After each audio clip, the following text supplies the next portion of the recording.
Tēnā koutou katoa, ko Lion Rocker, Tukumanga, ko Hong Kong Harbour, Tuku Awa, ko Hong Kong China Aho, ko Collaborative 298 Youth Hub, University of Otago School of Medicine, Tukumahi, ko Bagshaw Tukawhānau, ko Sue Ingawa. Magnificent. We're all from lots of different countries presented here today. Isn't that awesome? You know, to me it makes perfect sense. Food, young people, snap.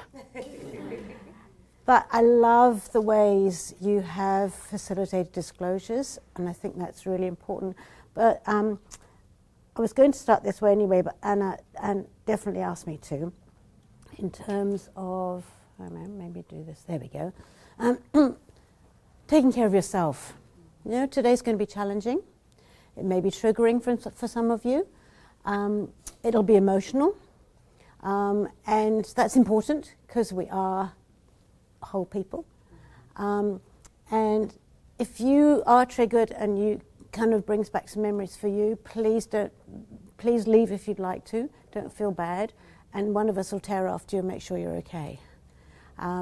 Because I think that's really important to take care of yourself. Because, you know, trauma is hard and disclosures are hard. And it's just as hard being on the receiving end, really, as it is on the disclosing end, to a certain extent. And, you know, we're all subject to empathy fatigue and we're all subject to burnout. You know, they're two really common things. Actually, I was talking to a lovely 15-year-old the other day, and she was suffering from her older brother, who exploded every now and again. And she was always the one that all the lava fell onto. And she was really suffering. She was getting ill. And so we talked about umbrellas. And we talked about how you have to put your umbrella up to protect yourself from the lava. But that doesn't mean so you go away. You're still there, but you've got your umbrella. And then we talked about what's the umbrella. And we decided that the umbrella is working out whose problem it is. So that you're still there, you're empathetic, you're kind of trying to understand, because you can never fully understand, but at the same time, you're making sure it's not becoming your problem. You're keeping safe yourself. I talked to my supervisor, and so, hopefully everybody gets supervision here. And I said, what do you think supervision is? And she said, supervision. 4 eyes instead of 2. And then the 4 eyes are important in terms of not letting your story get in the way of their story. Because so often it can. And you go, oh, I felt like that. But actually you didn't. Not exactly the same as them. But you can try and understand. So really important to protect ourselves. Where do the terms stress and burnout come from? Anybody know? That relates to race and voice, doesn't it? Well, it's metallurgy. So, convention centre in Poland suffered from stress, masses of snow on, didn't take the weight, collapse. Burnout, rocketry. The first stage burns out when all the fuel's gone and falls out. So, we've got to make sure that we keep the fuel up. What happens when a plane runs out of fuel? It doesn't crash, actually, it glides. And actually, often, it is a safe landing. And often, people get busier when they're burning out. You know, it's really important that you look after your colleagues, and people who are busy, don't give them more jobs. Because they're wanting more jobs to prove that they're not burning out. Yeah? So it's really important, because when you're burning out, you don't realize yourself quite often. But it's really important to look after your colleagues and just keep an eye and make sure you're not overburdening the busy ones. Because you always do, because you know that it'll get done. Yeah? But be careful. Look after each other. Because when you think about the effects of stress and chronic stress, which is happening to the young people we're working with, and it affects the whole body. So your brain goes worry, worry, worry, worry, worry, sets off the adrenaline, gets your heart going, gets your lungs going, gets your guts going, gets your bladder going, gets your muscles going, gets your joints going. Your whole body's affected. And in the moment, that's perfect. But chronically, every day, that's the diseases of our time. So really important we try and make sure that we talk about stuff. And, you know, it really affects the brain. We know that chronic stress actually creates depression. That's just MRI scans. I'm not sure if you can really say, duh, that's it. But because I think it's loads of different things. But, you know, disclosures, I love what you all said about facilitating disclosures. I think that all of the stuff you said was perfect. Doing it together, doing stuff together, being yourself, allowing space, really, really important. So that they can say, I feel, I am, I do. Yeah? But in a positive way as well as the whole, you know, like shit, suicidal, cut, burn, smash walls, which are reactions. But be careful, the people who are really quiet and don't say anything and pretend are probably the ones most in danger. The ones who make a big fuss, that's great, because actually then you know they have suffering and they're telling you they're suffering through all the fuss they're making, and that's great because then you can try and help. But the quiet ones also need the same thing. So that's where the disclosures come in. And I thought to myself, oh, I got the right slide in, whoever said keep calm. Because that is the important thing.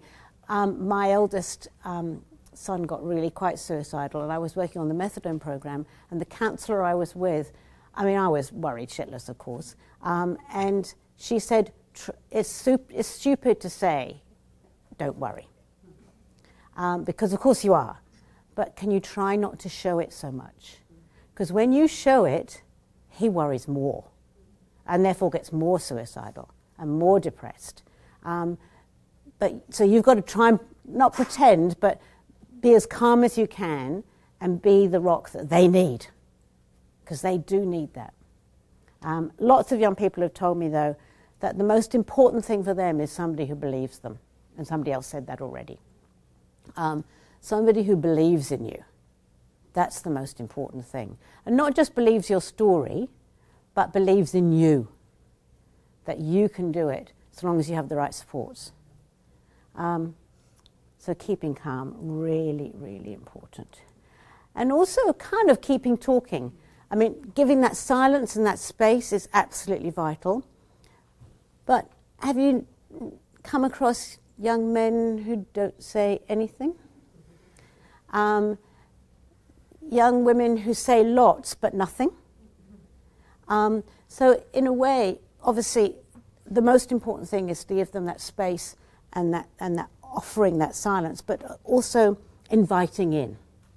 And one of these four things I think are really important in terms of good communication, because it goes in with the brain development stuff. So the brains are developing, cognitive development is happening, emotion is kind of up there, feeling really intensely. Important to acknowledge it. Anybody who's heard me talking about this stuff before? Quite a few, I'm sure. Yeah. I liken thinking with your emotions in terms of, you know how adults go logical thought, and young people are supposed to be emotions. Actually, they do have logical thought as well, but the emotions are uppermost. Who's lost their keys already late for work? How many times do you look in the same place? Loads of times, yeah? 6 or 12, yeah, totally. So you're no longer thinking with your logical thought, yeah? You're actually flipped your lid. You're actually going berserk, and you're looking everywhere, and you're going, ah. And what do you do to the person who says, now look, just calm down? Where did you last have them? You want to slap them, don't you? Yeah. And unless we acknowledge the emotion that's there for young people, we won't, they won't hear you, not a word. So really important to acknowledge that emotion. Oh no, you've lost your keys, panic, oh no, where did you last have them? So you're acknowledging the emotion, but then you're trying to introduce the logical thought, yeah? So really important, number one rule, acknowledge that emotion, don't dismiss it. Then kind of where are they at in their cognitive development? How far into the future can they think? I find a fairly useful way of finding that out is how far back. What's their concept of time? So how long have you been with your boyfriend or your girlfriend? And what do they usually say, especially if they're younger? Ages. So I usually then say, was that last weekend or the weekend before? And they, say, 3 months, miss. That's fine. I now know don't go further ahead than 3 months. But, for somebody in their 40s, ages is kind of 5 years. So you've got to really suss it out. Do they get abstract concepts? Are they really concrete? Or do they get kind of the concepts around, I don't know, I think happiness is really abstract. But people tend to concretize it by making, I want a house and 2 kids and 3 cars. They concretize happiness. Whereas really it's an emotion, it's really quite abstract. So do they get abstract concepts? And then how many ideas can they hold at the same time? So you guys, I'm thinking, can probably hold in your head about 5 ideas at the same time, because you're obviously super intelligent youth workers. But at the same time, and you haven't got enough connections, 1 idea is overwhelming, 2 definitely overwhelming, maybe 3 you can hold. So you've got to kind of suss that out too. And the only way you suss it out is listening, as we've all said. We all know that listening is the most important, but not just listening to the story, but doing all these things as well. Listening to where they're at. So really, really important. So what do you keep talking about so that you can listen to, so you can find out where they're at? So I think just start simple. Never ask the question why in my book. You never get an answer. The philosophers have talked about the question why for centuries. I'd rather say how come. Because how come, that demands a description. Yeah, so that you how come you got here? How come you felt like that? Kind of, how did you get here? So start simple. How long have you felt like that? Tell me more about that feeling, if they are. But first of all, acknowledge how brave they were to tell you. It takes huge courage to reach out. I brought with me today a book called Been There. And it's a whole load of chapters and poems written by young people, edited by Steve Langley from the Collaborative Trust. And they're amazing stories. You're in for a rough ride if you read it. They're really gruesome. But they all end up on a note of hope, that it's going to get better. And mostly the hope is around, guess what? Connection with another adult who can be there for them. So you're welcome to have a look at it. I've got some flyers. You can buy it off Collaborative website. I think it's $15 plus postage and packaging. So really good read, though, because it just gives you that sense of what's needed. If this session is about the mental health or mental ill health disclosures, can I all ask you a favour? Can you please say mental ill health when somebody's ill? And then we can talk about mental health, which we can create and maintain, which is that good relationships. What contributes to mental health? Anybody like to say? Connectedness? Belonging. Community. Physical wellness, exercise, good nutrition, sleeping. Absolutely, all those boring things. So eating good brain food, exercise, good sleeps, yeah. No screens at night. Positive goals. Positive goals. Yep, something to look forward to. Hope. Yeah. Yeah. Stability. Yeah. Yeah. Spiritual connection, whatever it looks like to you. Yeah. Yeah. So connection with something bigger than yourself. Whatever that is. Might be the trees, whatever. It's the wairua of who you are. Really important. So all those things are mental health, and we are all in the business of creating that for young people. Yeah, that's what youth work is, isn't it? I usually actually introduce myself as a youth worker with a medical degree because that's what I try and do. And then we try and maintain it. So when we're doing that, that's mental health. And then when we're trying to help somebody who's got a mental illness, that's mental ill health. Can we kind of do that separation? Because otherwise you get people coming and saying, I've got mental health. And I go, oh, that's great. So we can distinguish them. Great. So when they're mentally ill and they're suicidal, now again, tell me, do you think suicidal thoughts are a mental illness? No. And I think that's where we muddle it up too.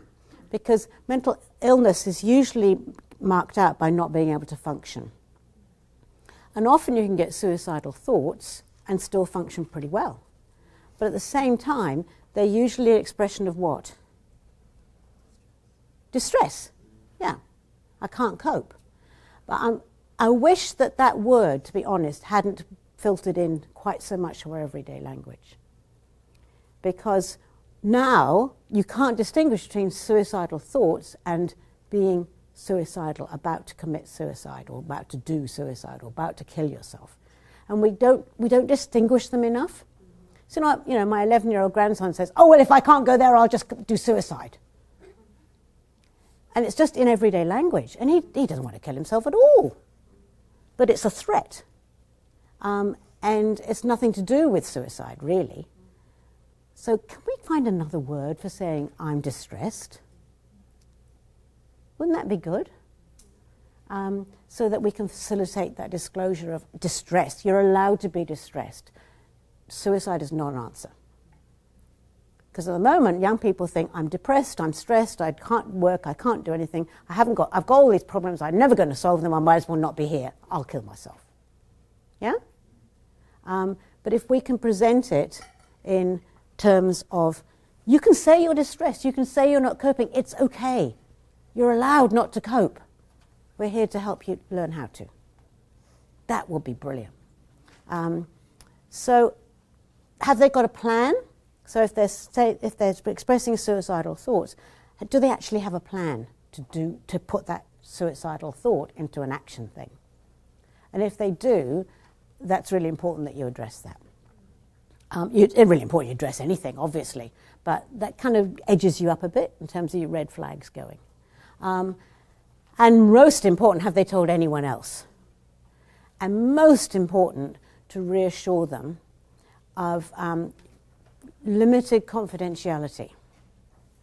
So what's your phrase that you use when you're talking to somebody about confidentiality? Got any standard phrases? What we discuss stays between us. Except.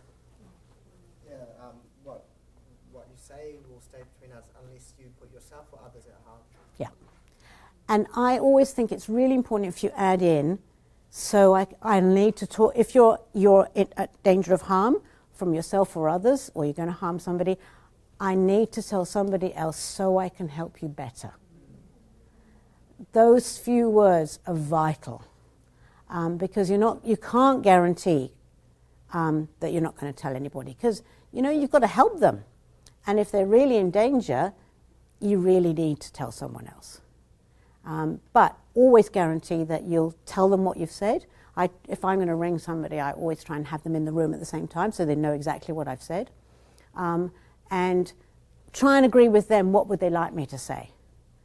Are there bits that they really don't want to be told while you're asking for help? Let's talk about that. But I'm going to have to ask for help, whatever, because I need to help you better. So that's really important.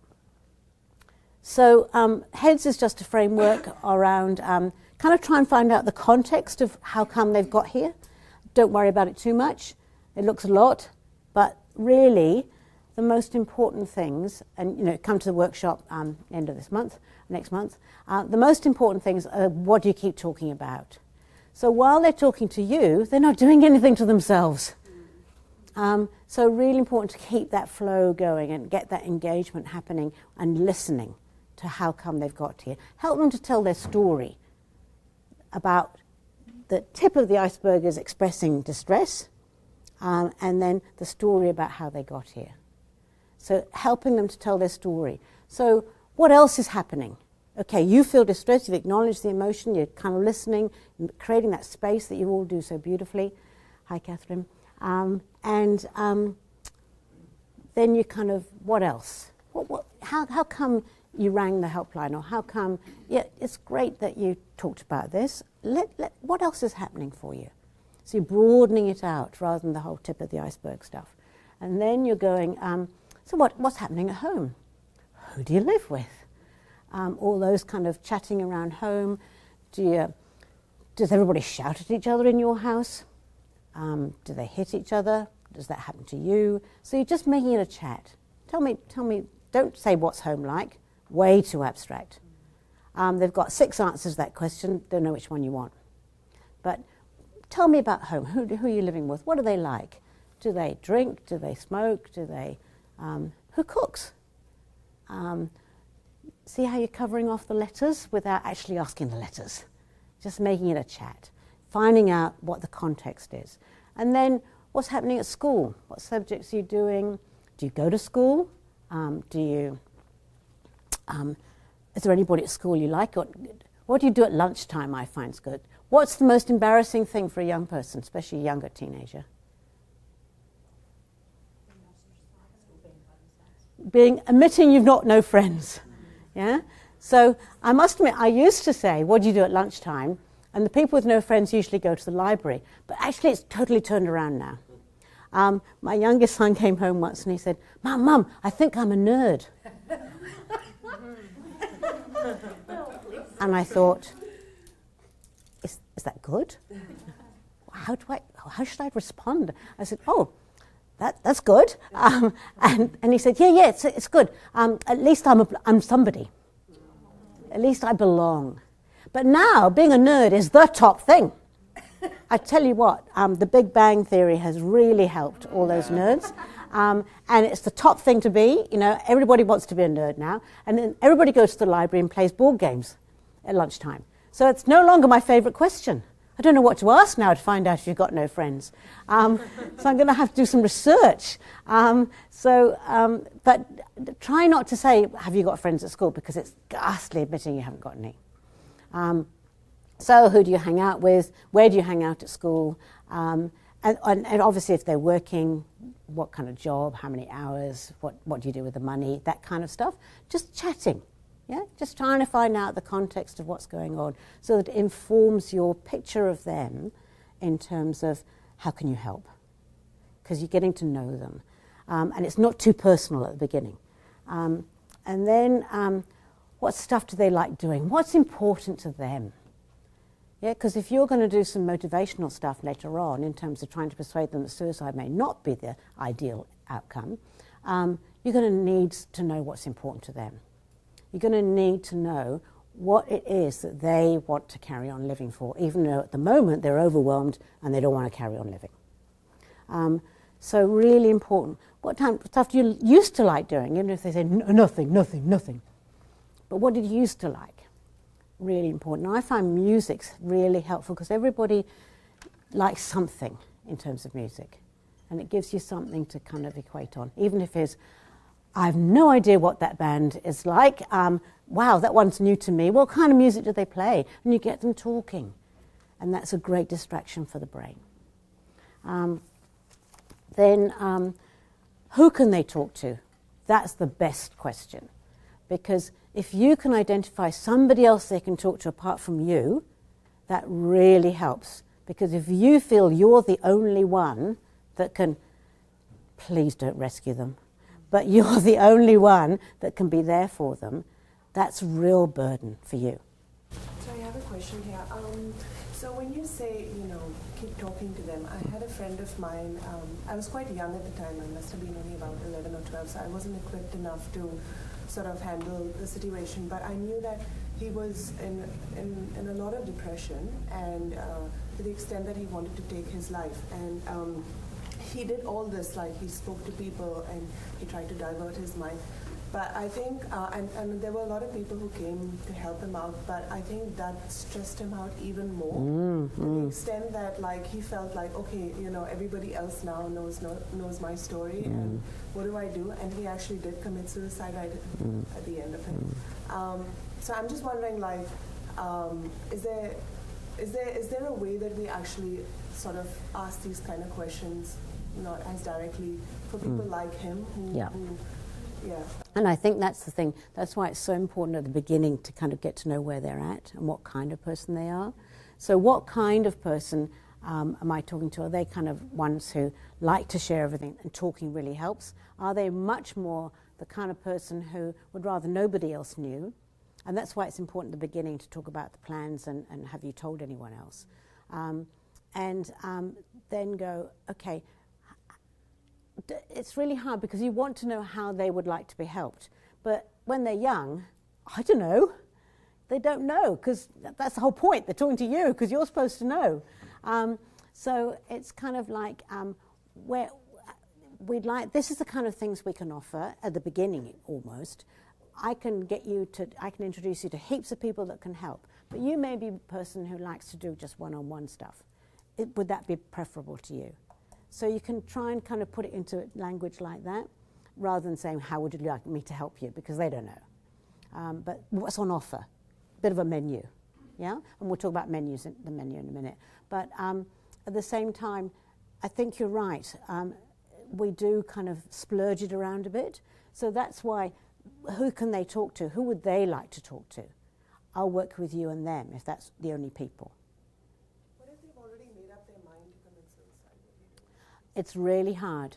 I had a clinic one afternoon and I saw 5 suicidal young people. And I talked to my supervisor and he said, it's like rearranging the chairs on the Titanic. And, you know, we want to stop everybody. But you only can do your best. And it's really important not to take it personally. It's my failure because they suicided. That's really important not to do that. The most important thing is to relate to them and do your best to do that environment stuff, creating the environment, all the things you said. Do your best to get them to kind of work it out with them, not for them, with them. And and then if they want other people involved, then involve other people. Do follow up. I didn't put this quote in actually, but Susan Stephan, who does suicidal stuff in the States, a lovely quote from her. We tend to think of preventing suicide as whisking the person away from in front of the speeding car. But actually, preventing suicide is walking down the road with them as they walk. You don't know where to, you don't know when you've got there, but you're still working with them. And that's much more the story. Okay? But yeah, I don't think we can prevent all of it. We can do our best to prevent as much as possible by doing all these things, but we can't prevent all of it. But we can do our best.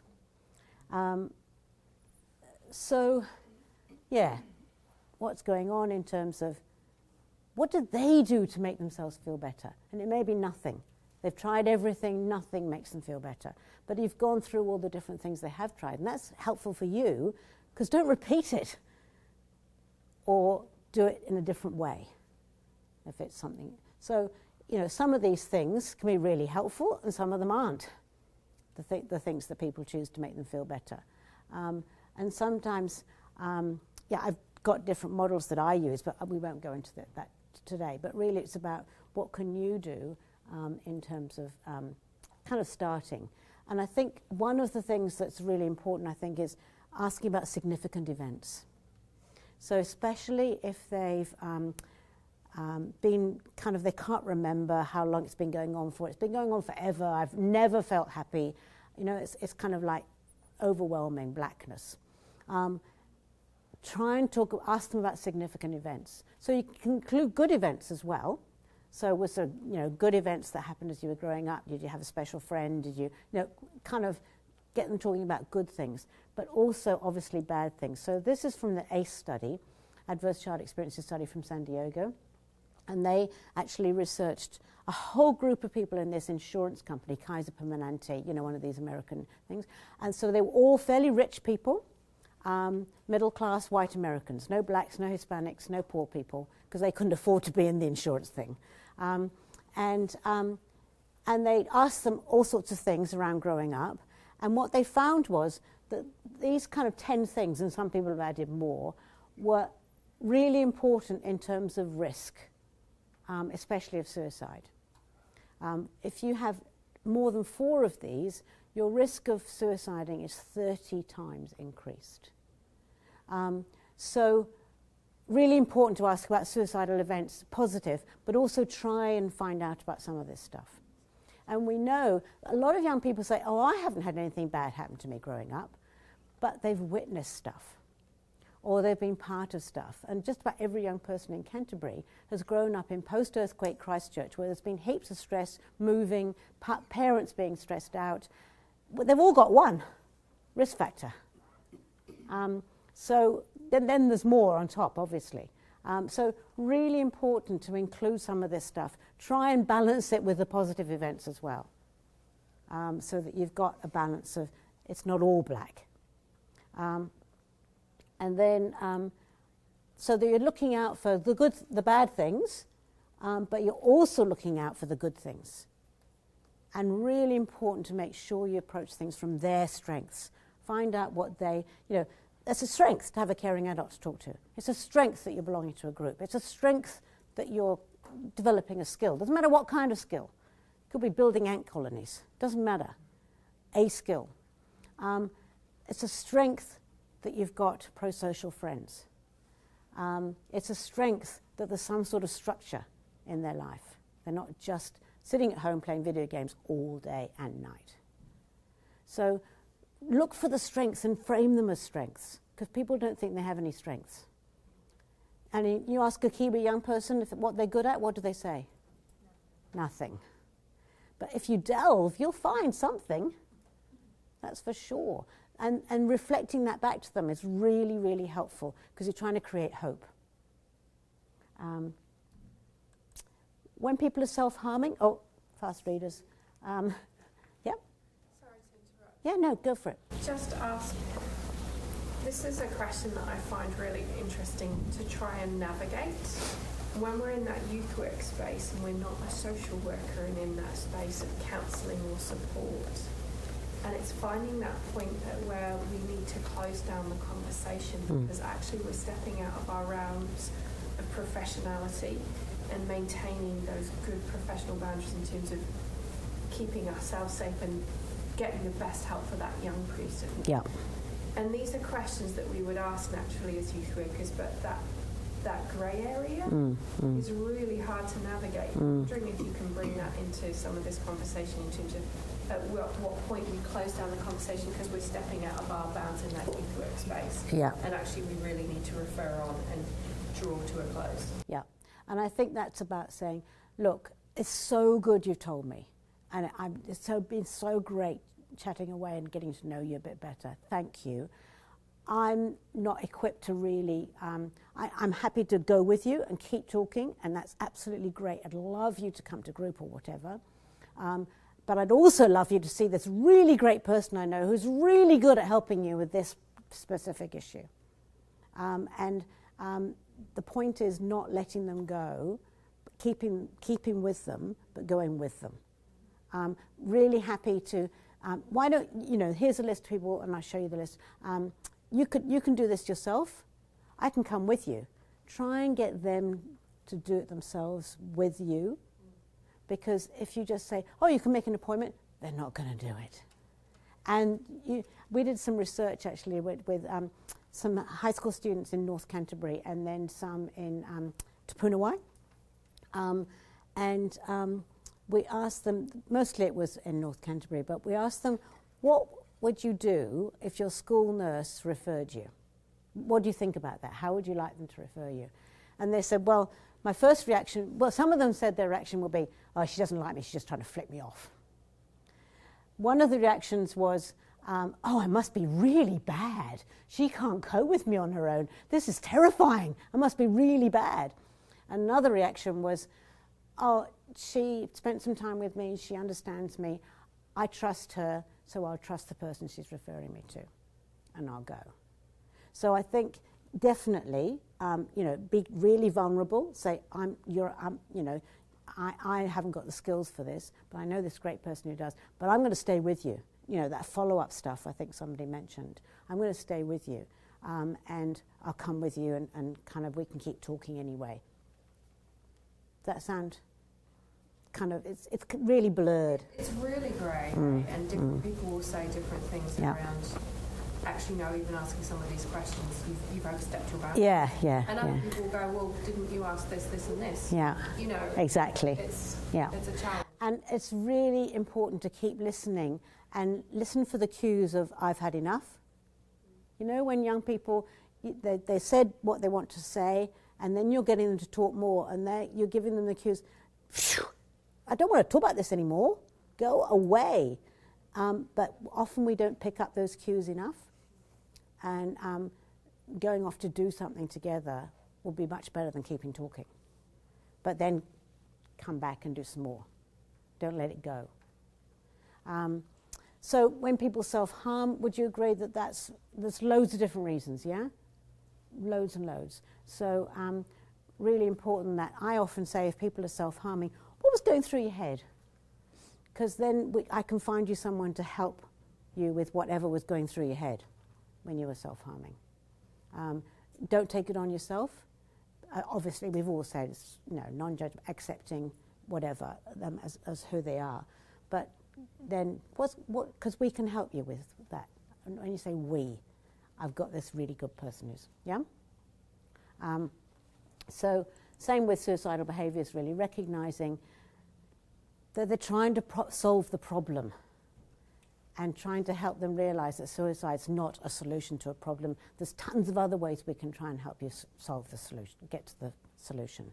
But it's going to take a while because at the moment you haven't quite got your head around the problem, never mind the solution. Yeah, because that's the issue, isn't it? Some young people, they haven't even got what the problem is. They just know it's bad. And so trying to help them put things into perspective, realising that it's not going to carry on forever. Trying to help them remember something that did finish and it was okay. It didn't carry on forever, because at the moment they feel like it's going to carry on forever. Everything's black, and it's all about me. So trying to get them to see that actually it's not going to carry on forever. Actually, the only permanent thing in this life is change. It will change. Actually, there's always one thing that's actually okay. You've got somewhere to live, or you had breakfast, or you had a meal, or you've got a friend, you found somebody you can talk to. There's always something. And then kind of helping them to realise that the whole world actually doesn't revolve around them, even though it feels like it. But that's a hard one, because it just so feels like it. So just accepting that is absolutely fine. But when the bus was late and made you late for work and you lost your job, it wasn't really the fact that the bus was deliberately late to make you lose your job. But that's how it feels. But kind of trying to get them to think. So, and people go on about the suicide rate, but actually this is 2007 to 2015. You can see it goes up and down all the time. So don't panic. Yes, it's bad, don't get me wrong, but it's still, it's not soaring sky-high epidemic. Because we tend to do that, because social media makes us do that. And we go, everybody's suiciding. But actually, it's going up and down. And that's what happens. That's just biology. But at the same time, obviously, every single one of those we need to try and prevent. But, I think we just need to be aware. So just some red flags to be aware of. It's about kind of all the bad things that might have led you up to this, if you like. But it's also being aware of the precipitating things, losing your job, being rejected by your partner, having a big row, not getting the grade you wanted at school that everybody expected you to get, including yourself. Disappointment, stress, and access to means. I mean, I was on the Child Youth Mortality Review group for quite a long time, and a common story was a young man rejected by his partner, got into alcohol, then the garage. Now, we can't stop people having garages with stuff in them. We can't do that. But at the same time, we can teach people how to cope with a rejection. We can teach people that alcohol's not all that helpful in that situation. You know, so those precipitating factors, be aware of them, especially if this is in the background. That's why it's so important to get to the what's the background stuff, the context stuff. So you're screening for the risk behaviours and you're screening for the protection stuff. And I think the good news is that protection stuff, you know, you only have to have a caring adult in your life, belong to a group and develop a skill. Look how it goes right down from kind of like nearly 6 to 3. This is your risk, this is your risk behaviours. And the more, obviously, the more protective factors you have, the more caring adults you have in your life, the more of all that kind of good stuff. I think you're allowed 1 risk behaviour, aren't you? But you know, this is not doctor and nursey stuff. This is not counsellor stuff. This is not psychiatrists. This is youth work stuff that you guys do. It's so important. Where can you get help? This is a huge long list. And if you're confused as to where to direct people, go to the Family Services Directory. You know, the MSD one. It's pretty good, and they keep it up to date pretty well. But don't just give them that list. Go through it. Try and find out about each one so you can tell them what each one might do. And most important of all, get them to put the phone number in their phone. And cards and things are great, don't get me wrong, and little pamphlets and handouts, but get them to put the number in their phone because then it's right there. Just to kind of sum up, keep talking, identify the risk and protective factors. If they have a plan, quite useful, the question is, what stopped you? And often it's, I don't want to upset my friends and my family. Brilliant. And then that's the crisis resolution number, so if you're worried, you can talk to them with the young person in the room. But don't panic, you're doing a heck of a lot just by listening and believing. Always do the follow-up. Somebody identified that already. And try and keep talking to them before you get help. Just a few suggestions for policy I was asked to suggest. So suicide prevention for every member of staff, especially even the receptionist or, you know, everybody, the cleaner, everybody. Mental Health Foundation resources are brilliant, and the Youth Line ones too. More efficient identification and kind of working out who's the most at risk. But don't forget the quiet people as well as the other people. Policies on firearms and management and limited prescriptions, all that kind of stuff. Obviously, education for the media. So if you're in an organisation, I would suggest it's much better if you have 1 media person who can then be consistent and try and make sure that, you know, if you do have a suicide in your organisation, make sure that 1 person is in charge of talking to the media. And obviously, you always talk to family and whānau and friends first. But the media rules at the moment are you shouldn't talk about method, but at the same time, we know there's copycat suicides, and the more media there is, the more there are. So, Te whānau, a bit of a low note to start on, to finish on, but I'm sure it will get better. And I'm sure you had some questions, and thank you for the people who asked them going through, because I'm hopeless at saving my questions. But questions more, obviously, at the end in that panel.